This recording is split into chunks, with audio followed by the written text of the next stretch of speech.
I'm Greg Willits, and this is Caffeine and Catholicism, your quick jolt for living out the Catholic faith. And in this episode, I'll share the secret of a good Catholic dad. A few years ago, my wife and I wrote this book, The Catholics Next Door: Adventures in Imperfect Living. And in it, I shared the huge difference between the father I am now and the father I was as we were waiting for the birth of our first son way back in 1997. And it's more than just night and day different. It's more like I may as well have been a Little League pitcher tossed in the ninth inning of the last game of the World Series kind of different. It's an incredibly different world that we're in right now. Despite reading whatever I could about being a good dad, the truth is that you can't really read your way into parenting. It's something that you have to experience and mess up at and realize that giving up is never an option. Sometimes I think that if I could jump into a time-traveling DeLorean and go back to 1997 and walk up to my 27-year-old self as I was eating really bad hospital food just hours before my son was born, the best thing I could do is give myself a list of how to be a good dad. It would be somewhat like the Boy Scout oath. A good dad is thrifty, resourceful, kind, loving, and goofy. But that would be a cop-out. The truth is, all these years of parenting later, I'm still figuring out what it means to be a good dad. And I imagine my own dad, now almost 80, might sometimes ask himself if he's figured it out yet either.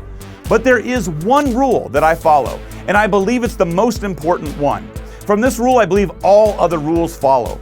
And everything else comes together when I actually remember to adhere to its simple premise.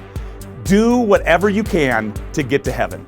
Then do whatever you can to help your wife get to heaven, and then do whatever you can to help your kids get to heaven. And then if you can help anyone else get to heaven, that's just gravy. I take that rule seriously, and it manifests itself in other ways in my life. For example, everyone I know, including myself, stumbles a lot, and I veer off the road, or sometimes I let my own pride get in the way. And I don't stop to ask for directions and realign myself when I get lost. When I've lost my temper one too many times, or I let a not so appropriate word come flying out of my mouth, or if I fall prey to laziness and spend too much time surfing the net or watching television instead of praying or leading my family in prayer, then it's not too long before our kids start shouting at each other more, or my wife might be more prone to anger, or we find it much too easy to go days on end without saying anything more than a half-sincere thanks to God before eating dinner. To me, a good dad is a compass. It's my job to stay on target. And to stay on target, I've got to set the example. To be a good dad really doesn't require as much as we sometimes are led to believe. Growing up, my dad didn't take me to many sporting events, PAC meetings, or amusement parks. He didn't buy me a lot of stuff either. What my dad did do, however, was love my mother. He'd bring her flowers when he didn't have to. He'd take her to dinner in the middle of the week. He'd take us to work with him on Saturday mornings to give my mom a break. He was there when he was needed. No huge things, just simple acts of love.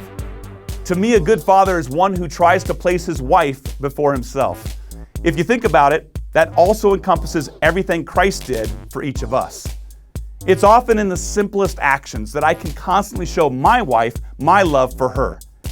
And that love flows through our children and through our whole house and back to me, giving me even more desire to do even more for her. So, you want to be a good Catholic dad? Love your wife more. What's a good Catholic dad look like to you? Hit me up on Twitter at Greg Willits, and I'll see you on the next Caffeine and Catholicism.